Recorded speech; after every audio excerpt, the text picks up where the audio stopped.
Good morning students. हमारा chapter number 12 चल रहा है crop production and management. Last class में हमने स्टडी किया एग्रीकल्चर इम्प्लीमेंट्स। एग्रीकल्चर इम्प्लीमेंट्स क्या होते हैं?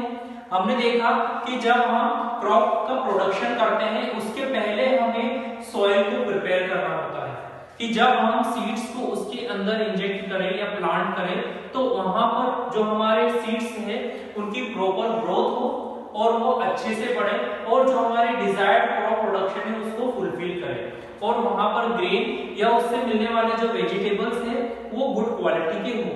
तो हमने देखा एग्रीकल्चर इम्प्लीमेंट्स में डिफरेंट टाइप्स के हम टूल यूज करते हैं जिसकी हेल्प से सबसे पहले हम सॉइल को प्रिपेयर करते हैं। हमने पहला एग्जांपल देखा था प्लग।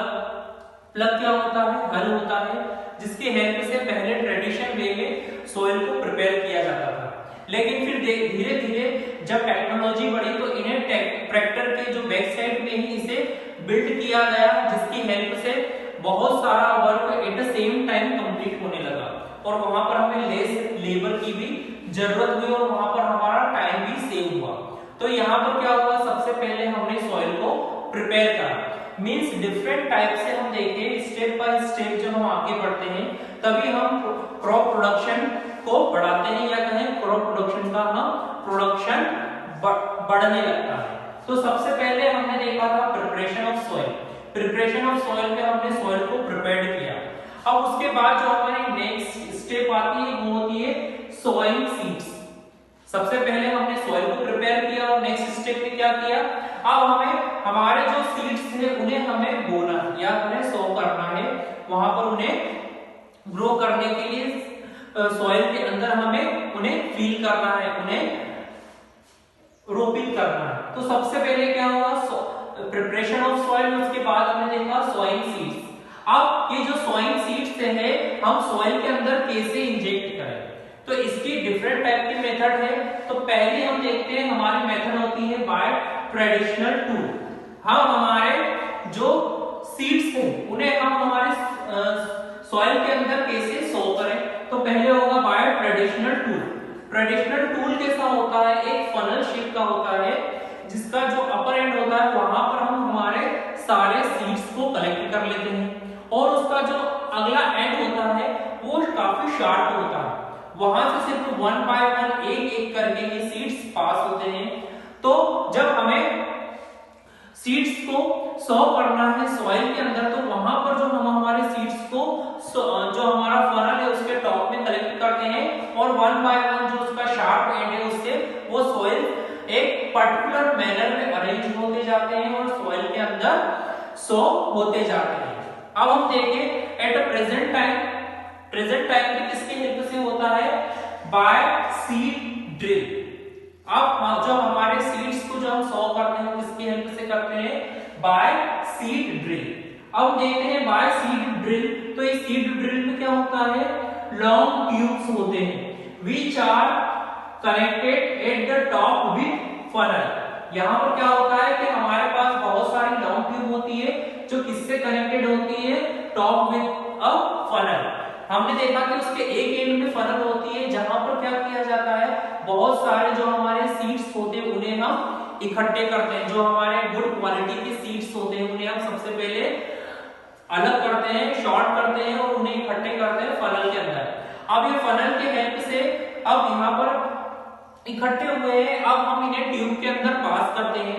ट्यूब के अंदर काफी छोटे छोटे होल्स होते हैं और जो ये हमारा पूरा अरेंजमेंट है ये ट्रैक्टर के बैक साइड में लगा हुआ होता है। तो वहां पर क्या होता है, प्लग भी लगा हुआ होता है और साथ में जो ये हमारे सीड्स है वो वन बाय वन सॉइल के अंदर सो होते जाते हैं और वहां पर हम हमारे सॉइल को सीड्स हमारे सॉइल के अंदर हम हमारे सीड्स को सो कर रहे हैं। तो यहाँ पर दो मेथड है, बाय ट्रेडिशनल टूल जिसमें हम ट्रेडिशनल हैंड की हेल्प से यूज करते थे जहां पर एक फनल लाइक शेप होता था जिसके अपर एंड में हम हमारे सीड्स को कलेक्ट करते थे और उसका जो दूसरा एंड था वो शार्प एंड था जहां पर वन बाय वन सीड्स क्या होते थे, सॉइल के अंदर सो होते थे। और दूसरा आप देखते हैं by seed drill. Seed drill की हेल्प से क्या होता है, एक ड्रिल होती है जिसके अंदर एक लॉन्ग ट्यूब का पाइप होता है और उसके एक एंड पे फनल होती है। इस फनल के अपर एंड पर बहुत सारे सीड्स कलेक्टेड होते हैं जो वन बाय वन इस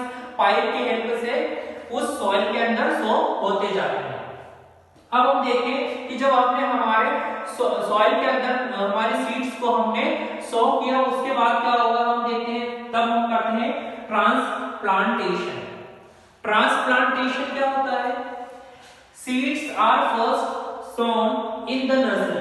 अब इस मेथड में हम देखते हैं, हमने सबसे पहले क्या किया कि हमने हमारी सॉइल के अंदर सीड्स को सो कर दिया, लेकिन एक और मेथड होती है ट्रांसप्लांटेशन, जिसके अंदर हम प्लांट को ट्रांसप्लांट करते हैं। मींस हमने क्या किया, सबसे पहले कुछ सिलेक्टेड जो सीड्स थे उनकी हमने ग्रोथ बढ़ाई, किसके अंदर? नर्सरी के अंदर। नर्सरी के अंदर उन्हें हमने नरिशमेंट दिया, वाटर दिया, साथ में जो न्यूट्रिएंट देने चाहिए वो दिए, और हमने कुछ सिलेक्टेड सीड्स लिए जो काफी गुड क्वालिटी के थे। फिर हमने धीरे धीरे देखा कि उन सीड्स के अंदर से छोटे छोटे सीडलिंग्स ग्रो करने लगते हैं। उन सीडलिंग्स को जब हम देखते हैं और उनकी प्रॉपर ग्रोथ होती है, तो उन्हें वन बाय वन जहां पर जिस सॉइल में हमें उनकी ग्रोथ चाहिए वहां पर हम उन्हें ट्रांसप्लांट करते हैं, और ट्रांसप्लांटेशन की हेल्प से हम हमारी क्रॉप का प्रोडक्शन डिजायर्ड वे में बढ़ा सकते हैं। हमें जितने अमाउंट में क्रॉप चाहिए था, जिस क्वालिटी का चाहिए था, वो हमें मिलता है। अब हम देखें कि अब हमारा जो सीड है वो कहां प्लांट हो चुका है, हमारी सॉइल के अंदर प्लांट हो गया, उनके अंदर से सीडलिंग्स ग्रो करने लगे। अब जैसे जैसे ये सीडलिंग्स बढ़ते जाते हैं तो उनकी जो नेसेसरी रिक्वायरमेंट है न्यूट्रिएंट की, वो काफी बढ़ती जाती है, क्योंकि उनको ग्रोथ के लिए इन पोषक तत्वों की काफी जरूरत होती है। तब हम देखते हैं कि वहां पर हम addition of manure and fertilizers करते हैं। अब हमें क्या करना है, सीडलिंग्स ग्रो करने लगे हैं सॉइल के अंदर, अब उनकी ग्रोथ बढ़ाने के लिए उन्हें न्यूट्रिएंट चाहिए, तो वो उन्हें मिलते हैं मैन्योर एंड फर्टिलाइजर से। ये दो टाइप के हमारे पास मेथड है जिनकी हेल्प से हम सॉइल के अंदर फर्टिलिटी रेट को इंक्रीज कर सकते हैं। तो सबसे पहले आप देखें मैन्योर। मैन्योर क्या होते हैं? मैन्योर ऑर्गेनिक वेस्ट होते हैं, जहां पर हम देखते हैं जो प्लांट है और एनिमल है जो डेड हो जाते हैं और धीरे धीरे उनकी बॉडी पर डिके होने लगता है, तो वो एक ऑर्गेनिक कंपाउंड में कन्वर्ट होते हैं, धीरे धीरे वो डिकम्पोज होने लगते हैं। हम देखते हैं जो ये डिकम्पोज्ड मटेरियल है, जब इन्हें सॉइल के अंदर हम मिक्स करते हैं तो ये सॉइल की फर्टिलिटी रेट को काफी इंक्रीज कर देते हैं, और जिसके कारण हमारे जो प्लांट हैं उनकी ग्रोथ काफी जल्दी जल्दी होने लगती है, उनके अंदर प्रॉपर डेवलपमेंट होने लगता है। लेकिन हम देखें जो फर्टिलाइजर होते हैं वो नॉन ऑर्गेनिक कंपाउंड होते हैं, वो मैन मेड होते हैं, सिंथेटिक होते हैं। इनका हमें काफी स्मॉल अमाउंट ही हमें सॉइल में मिलाना होता है, और ये भी जो हमारे क्रॉप की जो फर्टिलिटी रेट है उसे इंक्रीज करते हैं, लेकिन ये काफी एक्सपेंसिव होते हैं और हमारे एनवायरनमेंट को पॉल्यूट करते हैं। इसलिए ज्यादा से ज्यादा इन मैन्योर्स का ही यूज किया जाना चाहिए जहां पर हमें सॉइल की फर्टिलिटी रेट को बढ़ाना होता है। अब देखें कि मैन्योर के कुछ एडवांटेजेस हैं। सबसे पहला एडवांटेज मैन्योर का है कि ये हमारे सॉइल के अंदर जो वाटर का लेवल है उसको बढ़ाते हैं। क्या करते हैं? मैन्योर हमारे सॉइल के अंदर वाटर के लेवल को इंक्रीज करते हैं, जिसके कारण हमारे प्लांट्स को प्रॉपर अमाउंट में वाटर मिलता है। दूसरा, मैन्योर क्या करते हैं, हमारे जो सॉइल है उसके अंदर गैसेस के एक्सचेंज को बढ़ाते हैं। हमारी सॉइल को ये पोरस करते हैं, छोटे छोटे इनके अंदर पोर होते हैं, जिसके कारण इनके अंदर गैसेस का एक्सचेंज काफी इजीली होता है, जिसके कारण जो हमारे प्लांट है उनकी जो रूट है जहां पर उन्हें ऑक्सीजन मिलनी चाहिए वो प्रॉपर वे में मिलती है।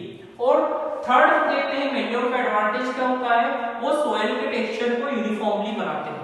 मींस जो हमारी सॉइल है वो यूनिफॉर्मली होती है, वहां पर जो न्यूट्रिएंट होने चाहिए वो प्रेजेंट होते हैं, जिसके कारण हमारे सॉइल की फर्टिलिटी रेट काफी बढ़ जाती है। तो आज हमने 2 पॉइंट्स कंसीडर किए। सबसे पहले हमने स्टडी किया था प्रिपरेशन ऑफ सॉइल, सेकंड हमने पॉइंट देखा सोइंग सीड्स, इन्हें हम 2 मेथड से सो कर सकते हैं, और नेक्स्ट हमने देखा ट्रांसप्लांटेशन, जहां पर डायरेक्ट हम सीडलिंग्स को बनाते हैं और देन इन्हें सॉइल में हम सो करते हैं। अब नेक्स्ट हमने देखा जब इनकी ग्रोथ होने लगती है तब हमें addition of manure and fertilizer बढ़ाना पड़ता है, जिसके कारण इनकी ग्रोथ बढ़ने लगती है।